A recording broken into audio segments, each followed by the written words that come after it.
जय हिंद एवरीवन, स्वागत है आपका हमारे channel Indian defence news Hindi में।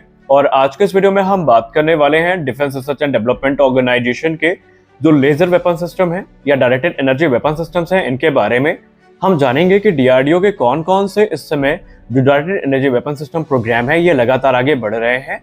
और इसके अलावा हम ये भी जानेंगे कि क्या ऑलरेडी डीआरडीओ ने अपने जो लेजर वेपन सिस्टम है ये भारतीय थल सेना को हैंड ओवर करने शुरू कर दिए हैं, क्योंकि कुछ रिपोर्ट्स ऐसे सामने आ रही हैं जहां पर बताया जा रहा है कि डीआरडीओ के द्वारा ऑलरेडी ये जो घातक वेपन सिस्टम है फ्यूचर के, इनको डिलीवर किया जाना शुरू कर दिया गया है। हम जानेंगे प्रोजेक्ट दुर्गा क्या है, प्रोजेक्ट दुर्गा को लेकर के इतनी बात क्यों हो रही है, कैसे एक प्रोजेक्ट जो कि 2000 की शुरुआत में शुरू हुआ था वो फाइनली 2024 में वास्तविकता के रूप को प्राप्त कर चुका है। हम प्रोजेक्ट आदित्य के बारे में बात करेंगे, हम प्रोजेक्ट काली के बारे में बात करेंगे और दूसरे जो वेपन सिस्टम है इन पे भी हम बात करेंगे। और हम ये भी जानेंगे कि कैसे भारत ने पहली बार दुनिया को ये दिखाया था कि लेजर वेपन सिस्टम को एक हथियार के तौर पर इस्तेमाल किया जा सकता है। तो आज की ये वीडियो काफी इन्फॉर्मेटिव होने वाली है, और अगर आपने भारत के लेजर वेपन सिस्टम के बारे में कुछ भी सुन रखा है तो आज आप अपने ज्ञान में वृद्धि करने के लिए भी तैयार हो जाइए। तो चलिए शुरू करते हैं आज का अपना ये वीडियो। दोस्तों, जैसा कि हम सब जानते हैं, बीतते समय के साथ जो मिलिट्री टेक्नोलॉजी है ये काफी ज्यादा एडवांस और फ्यूचरिस्टिक होती जा रही है, और ऐसे में जो आने वाले भविष्य के हथियार है ये भी निसंदेह काफी ज्यादा फ्यूचरिस्टिक होंगे। और इसमें सबसे प्रमुख नाम आता है डायरेक्टेड एनर्जी वेपन, जिसको हम DEW के नाम से भी जानते हैं। और अभी तक ये माना जा रहा था कि अमेरिका जैसे देश ही जो कि डेवलप्ड नेशंस हैं उनके पास ही ये टेक्नोलॉजीज उपलब्ध हैं, लेकिन अब इसमें भारत का नाम भी सामने आ रहा है।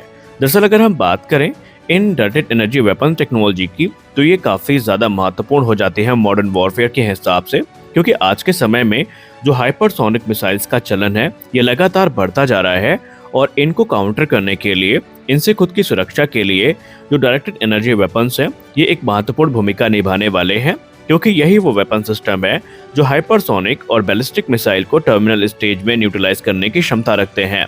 डायरेक्टेड एनर्जी वेपन कुछ और नहीं बल्कि फोकस्ड इलेक्ट्रोमैग्नेटिक बीम होती हैं, जैसे कि लेजर हो गई या फिर माइक्रोवेव। अब सबसे खास सवाल यहाँ पर ये है कि क्या ऐसी चीज है जो डायरेक्टेड एनर्जी वेपन सिस्टम को इतना पावरफुल वेपन सिस्टम बना देती है? तो इसका जवाब है इनकी स्पीड। दरअसल अगर हम डायरेक्टेड एनर्जी वेपन सिस्टम की बात करें तो ये फोकस्ड इलेक्ट्रोमैग्नेटिक वेव होती हैं जो कि लीथल फोर्स के साथ स्पीड ऑफ लाइट से ट्रेवल करने में सक्षम होती है, यानी प्रकाश की रफ्तार से ये आगे बढ़ने में सक्षम होती है, जो कि तकरीबन 3 लाख किलोमीटर पर सेकेंड की होती है, या मैक 8,74,030 ये इनकी स्पीड होती है। सबसे खास बात इनकी ये होती है कि हमारे जो कन्वेंशनल आर्टिलरी है या दूसरी जो मिसाइल्स हैं इनकी तुलना में इनमें जो दूसरे इफेक्ट होते हैं, जैसे कि ग्रेविटी हो गई या एटमॉस्फेरिक ड्रैग हो गया, इससे ये अनइफेक्टेड रहती हैं, जिससे कि इनकी लेथैलिटी और भी ज्यादा बढ़ जाती है। ये एक्सट्रीमली प्रिसाइज और एक्यूरेट भी होती हैं। डायरेक्टेड एनर्जी वेपन सिस्टम की इंटेंसिटी और पावर जो है इसको इजीली स्केल अप और स्केल डाउन किया जा सकता है। ये इस बात पे डिपेंड करता है कि हम किस प्रकार के टारगेट को एंगेज कर रहे हैं। ये कन्वेंशनल आर्टिलरी या मिसाइल्स की तुलना में काफी सस्ते भी होते हैं, क्योंकि लिटरली इनमें कोई एम्युनिशन कॉस्ट नहीं होती, लेकिन फिर भी ये बड़े अमाउंट में इलेक्ट्रिसिटी को कंज्यूम करते हैं, और इनको वेपनाइज करना या मिनिचराइज करना हमारे सामने एक बड़े चैलेंज के तौर पर उपस्थित है। अब अगर हम बात करें defence research and development organisation की, तो डीआरडीओ किसी एक डायरेक्टेड एनर्जी वेपन पर काम नहीं कर रही है, बल्कि डीआरडीओ के द्वारा अलग अलग जो प्रोजेक्ट हैं ये आगे बढ़ाए जा रहे हैं। और इसका श्रेय जाता है डीआरडीओ की 2 लैबोरेटरीज को, जिसमें से पहली है चेस, जिसको हम centre for high energy system and science के नाम से जानते हैं, जो कि हैदराबाद में स्थित है, और दूसरी है laser science and technology centre यानी लैस्टेक। तो ये जो संस्थाएं हैं, 2 या लैबोरेटरीज हैं, इनके कंधों पर डायरेक्टेड एनर्जी वेपन सिस्टम के डेवलपमेंट की जो जिम्मेदारी है वो मौजूद है। अब अगर हम कुछ प्रमुख प्रोजेक्ट्स की बात करें जो इस समय डीआरडीओ के द्वारा अंडर डेवलपमेंट हैं, तो उसमें जो सबसे इम्पोर्टेंट है वो है काली, जिसको हम किलो एम्पियर लीनर इंजेक्टर के नाम से जानते हैं, और हम आशा करते हैं कि आप सब ने काली का नाम तो सुना जरूर होगा। दूसरा है प्रोजेक्ट आदित्य, उसके बाद है प्रोजेक्ट दुर्गा 2, और फिर है एयर डिफेंस डैजलर्स। तो आइए एक एक करके इनके बारे में हम संक्षिप्त रूप में जानने का प्रयास करते हैं। काली प्रोजेक्ट की बात करें तो काली जो डायरेक्टेड एनर्जी वेपन सिस्टम है ये भारत का हाईली क्लासिफाइड प्रोजेक्ट है, और इसको लेकर के पब्लिक डोमेन में ज्यादा इन्फॉर्मेशन भी उपलब्ध नहीं है।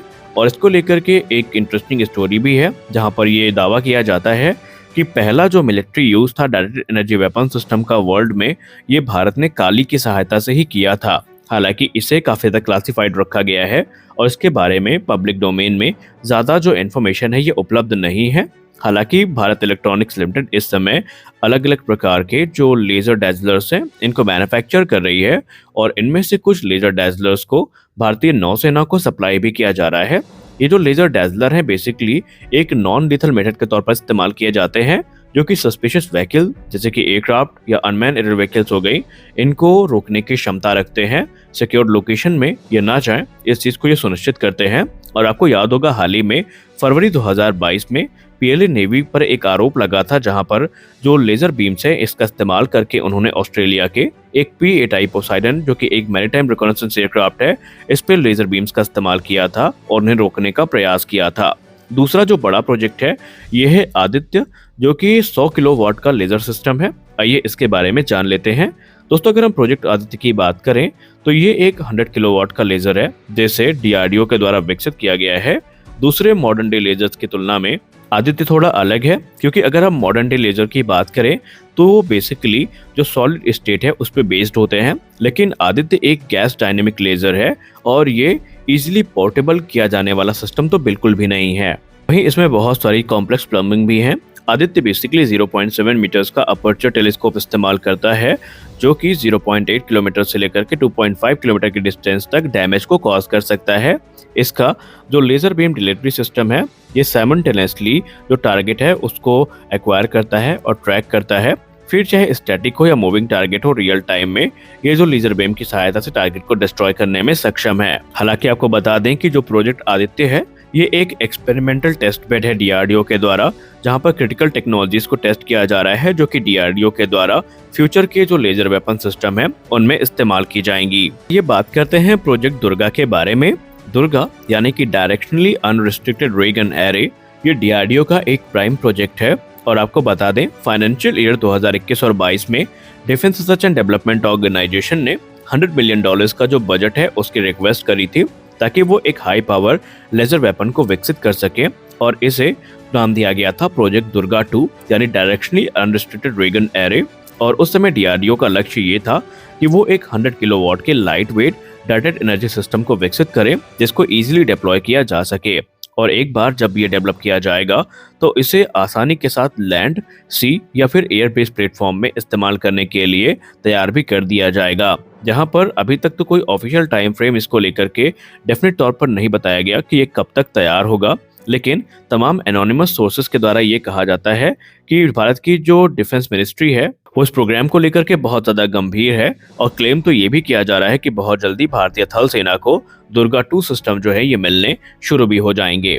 हालांकि दुर्गा प्रोजेक्ट की बात करें तो ऐसा कहा जाता है कि इसका जो डेवलपमेंट है ये सन 2000 की शुरुआत में शुरू हो गया था, लेकिन इस प्रोग्राम को जो एक्चुअल मोमेंटम है ये वर्ष 2017 में मिला, जब defence research and development organisation के द्वारा 1 किलोवाट का truck mounted laser weapon test किया गया, जो कि चित्रदुर्गा रेंज में किया गया था। और उस समय ये तकरीबन 250 मीटर दूर जो टारगेट है उसको डिस्ट्रॉय करने में सक्षम था। और लैस्टेक की बात करें जो कि DRDO की लेबोरेटरी है, उसके द्वारा ये रिपोर्ट किया जाता है कि उन्होंने 25 किलोवाट का एक जो लेजर वेपन है इसको विकसित कर लिया है, जो कि बैलिस्टिक मिसाइल जैसे टारगेट्स को डिस्ट्रॉय कर सकता है टर्मिनल फेज में, और जो मैक्सिमम डिस्टेंस होगी वो होगी 5 किलोमीटर की। और इस समय DRDO के जो लेजर वेपन एक्सपर्ट हैं वो ऐसे सिस्टम पे काम कर रहे हैं जिससे कि इसकी रेंज को 100 किलोमीटर या उससे ज्यादा जो है इनहैंस किया जा सके। ताकि अभी तक इस प्रोग्राम को लेकर के कोई निश्चित टाइम फ्रेम सामने नहीं रखा गया, लेकिन अगर हम फाइनेंशियल एक्सप्रेस की रिपोर्ट की बात करें तो 2024 में हमें इस प्रोजेक्ट से संबंधित बहुत सारे जो इम्पोर्टेंट अपडेट्स हैं ये देखने को मिल सकती हैं। अब आइए बात कर लेते हैं डायरेक्टेड एनर्जी लेजर सिस्टम्स के बारे में, यानी डेल्स के बारे में। Defence research and development organisation का जो एंटी ड्रोन सिस्टम है ये इसका सबसे बेस्ट एग्जांपल होगा, यानी कि जो डायरेक्टेड एनर्जी वेपन सिस्टम का एप्लीकेशन है उसका ये एक बेस्ट एग्जांपल होने वाला है। ये जो सिस्टम होगा ये बेसिकली 1 से लेकर के 2.5 किलोमीटर की रेंज में जो कह सकते हैं एक ड्रोन सिस्टम हो गए या अनमैन एरियल व्हीकल्स हो गए, जो कि बेसिकली बिना परमिशन के उड़ान भरते हैं, उनको डिस्ट्रॉय कर सकता है। और इस सिस्टम को लेकर के ये माना जाता है कि इसमें 2 किलोवाट से लेकर के 10 किलोवाट के जो लेजर है इसका इस्तेमाल किया जाता है, जिसे defence research and development organisation के द्वारा विकसित किया गया है। इसके अलावा DRDO का इस समय लक्ष्य ये है कि इस प्रकार के सिस्टम के डेवलपमेंट को और फास्ट ट्रैक किया जा सके, ताकि जो फ्यूचर के थ्रेट्स हैं उनको भी न्यूट्रलाइज इजीली किया जा सके। अब यहाँ पर रिपोर्ट तो काफी सारी हैं जिनके बारे में हम कभी और बात करेंगे। तो आज के इस वीडियो में बस इतना ही। हम आशा करते हैं कि DRDO के ये जो बड़े प्रोजेक्ट हैं इनके बारे में आज आपको कुछ नई जानकारियां मिली होंगी। अगर वीडियो अच्छा लगा तो वीडियो को लाइक जरूर करिएगा, और अगर आप चैनल पे नए हैं तो कृपया करके चैनल को सब्सक्राइब भी जरूर करिए, क्योंकि हम आपके लिए इस प्रकार के इंटरेस्टिंग अपडेट्स को हमेशा लेकर के आते रहते हैं। तो आज के इस वीडियो में बस इतना ही। आपने वीडियो को अंत तक देखा, इसके लिए आप सभी का बहुत बहुत धन्यवाद। मिलते हैं अगले वीडियो में कुछ और अपडेट्स के साथ, तब तक के लिए जय हिंद।